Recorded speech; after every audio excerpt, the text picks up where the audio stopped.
Hey guys, welcome back to VW Family Farm. We're in the kitchen today. It's super hot outside and I'm actually doing something, and I wanted to just film this for you guys. A quick tutorial to put out there for maybe you're finding this years later. This is a really great recipe. It is for homemade tallow balm, and I've talked about this before and I've showed little bits and pieces, but I've never filmed like a concise tutorial, so we're going to do that today.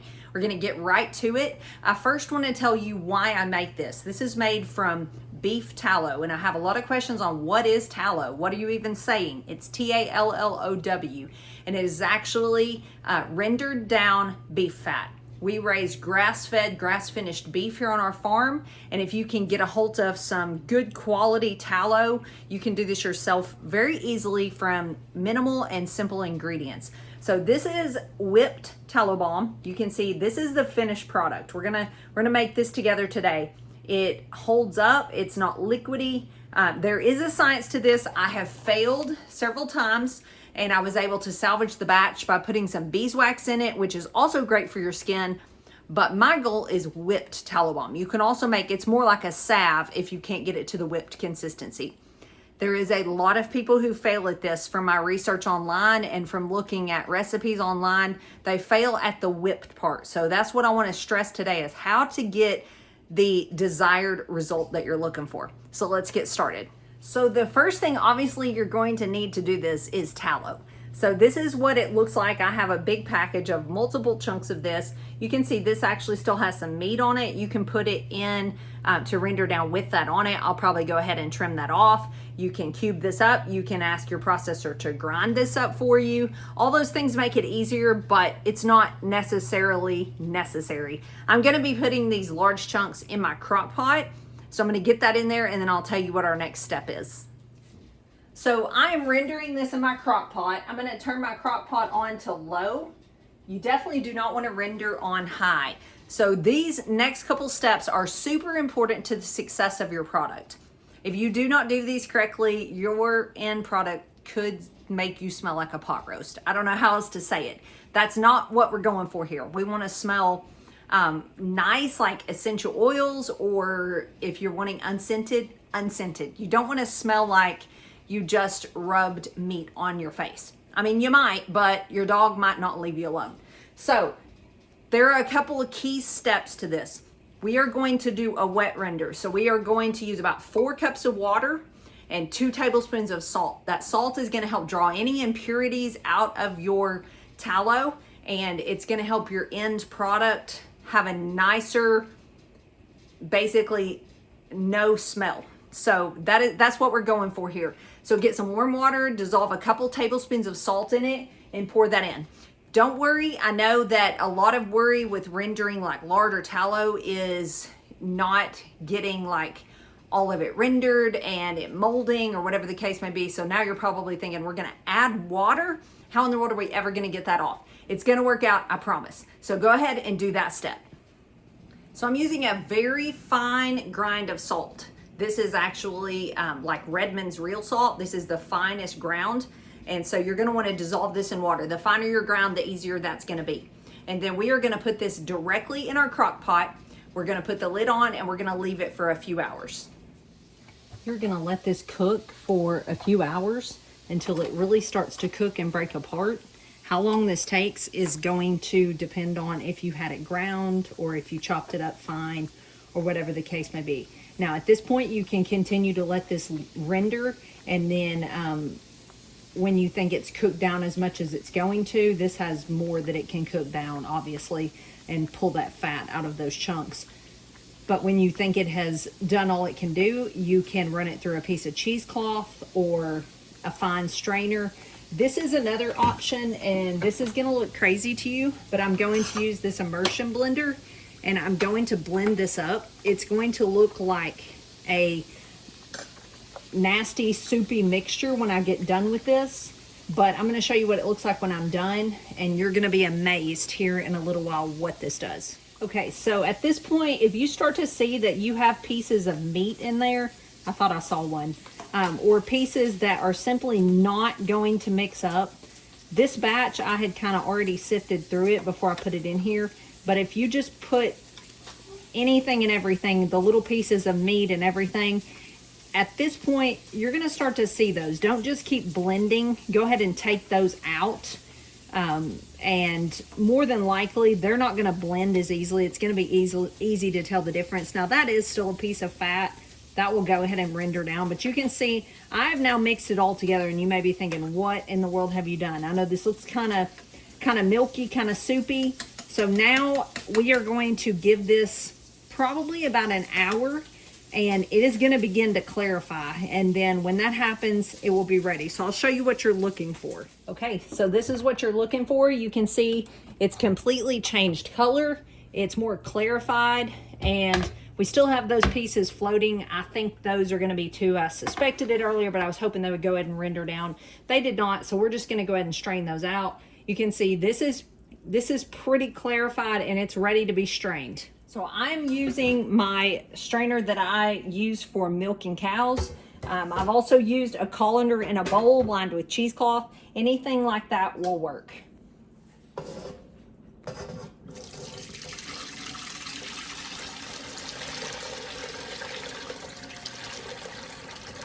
So you're going to have varying amounts of this down in the bottom. I actually plopped this wire strainer down in here to catch some of this.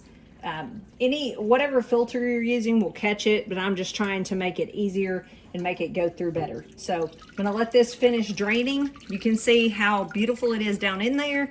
And then we're gonna let that sit probably overnight and cool off and the tallow separate from the water. Okay, so we let this sit overnight. You can see it solidified. There is gonna be the salt water underneath. So I'm gonna cut into it and show you what that looks like. So you can see the top of the bucket, this is pure.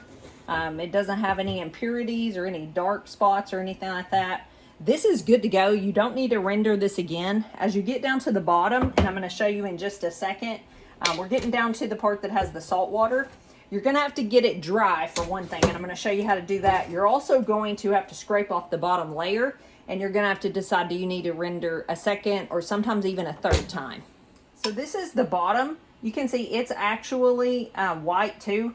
You're going to see if you do it and you don't strain it as finely as I did, this is going to be brown or some sort of discoloration, and you're going to want to trim that off, and then you're probably going to want to render again. I just strained this super finely so I wouldn't have to do that. And also, I didn't pour all of it through, so when I started getting towards the sludge at the bottom of my crock pot, I stopped pouring. Now, you do want to trim off this wet part, and then this step is complete. So we have rendered our lard. We have gotten all the water off of it, all the impurities off the bottom, and we are ready now to begin making our tallow balm. So the recipe I'm going to give you guys today will make one of these little containers full. And I got these off Amazon. I'll link those below. These are the best deal I have found. They have lids that go on them.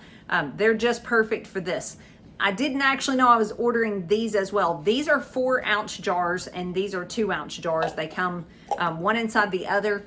So I'm going to utilize these today, although I was really just going for 4-ounce jars. The recipe I'm going to give you will make 4 ounces. So it will fill these perfectly. They come in packs of 50, I believe. Today, I am making as many of these as I have ingredients for, but I'm going to put down below the recipe that will make one of these, and then you can up that as many times as you want to. In fact, today I'm making basically 10 and a half of these by the time I combine all of these bigger ones and little ones together. So, one thing to note, this is very, very, very precise. If you're not precise in this, you're probably going to fail. It's just one of those things, you can't wing it. I know a lot of people, and I'm one of them, that says, I don't measure, I just do with my heart. You cannot do that on this recipe. It will still turn out okay, but it probably will not whip into the consistency you're wanting it to. If you don't believe me, look up homemade tallow balm and look at the comments on all the blog posts that there is about this, because I have looked them all up when I did not measure precisely and I had a fail. And there's so many people that fail. So trust me, get a scale, weigh these things, measure precisely, and I think you'll be successful. So one of these will make 4 ounces. So what that consists of is you want 3.5 ounces of rendered tallow. You want 2 tablespoons of olive oil. And then I am using Young Living's Frankincense Essential Oil.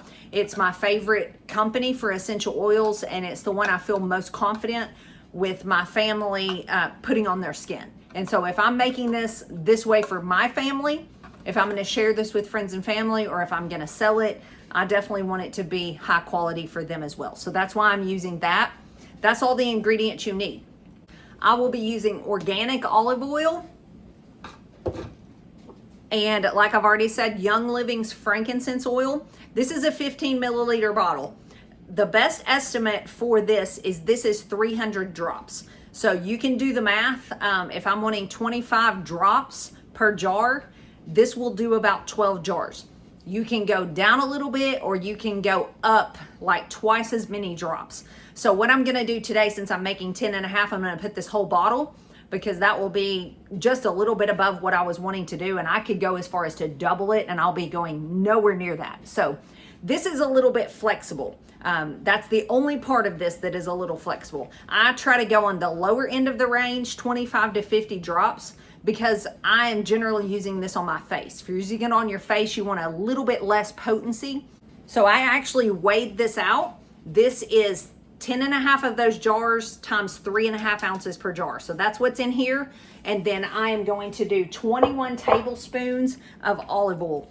So I've got the rendered tallow and the olive oil mixed together. We're gonna gently melt this. The point of that is to get these combined together. That's the only goal here. So we don't have to go any further than just a gentle light melt on these, and then we're gonna pull this off. So it doesn't take but just a few minutes to get this melted. Like I said, you're just trying to incorporate them together. You're gonna let that cool for just a couple minutes, and then you're going to add your essential oils. I'm adding this whole bottle like I told you, so I'm gonna be pouring that in there. And then the next step is just simply to wait. You're gonna need to let this cool down completely before you try to whip it together. You can cool that on your countertop. You can also stick that in your fridge to cool a little bit faster. There is debate on whether or not putting it in the fridge causes it not to whip. I have not had any trouble with that. Like I mentioned earlier, the only time I've had trouble is when I didn't measure exactly precisely. So I've not had trouble sticking it in the fridge, but you most definitely can just set it aside and let it cool back down on your countertop. So this stayed in the fridge overnight. It's pretty solid. So I'm gonna cut it to get it out of this pan, and then we're gonna go straight into the mixer with it.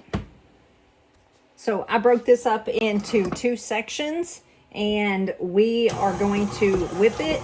You gotta have room, because especially if it's been in the fridge like mine, it's gonna kind of bounce around at first. And then as that kind of stops, you're gonna turn it up, and it's gonna completely change consistency when it gets to the whip stage. So I'm gonna time this for you guys, and I'll let you know how long it takes. So this is a good example of what you're looking for. You can see it's starting to whip. This is almost like whipped frosting, but up against the sides of the bowl, it's still pretty firm. It's like cold butter. So you're looking for that consistency change. You're gonna have to stop this a few times and scrape down the sides, just like if you were making icing. The reason this is kind of up against the sides like this is because it was very cold when I started, like very cold butter. If you had set it out and waited like an hour and let it kind of come back to room temperature, it would probably only take a couple minutes. As it is, I've been whipping this for probably about 4 minutes, and it's already whipped in the middle, but it's not whipped on the sides because it just keeps caking it on the sides. So that kind of gives you an idea. If you've done it right, your proportions, and incorporated them, not gotten any water in it, all the things, it should only take just a few minutes to whip.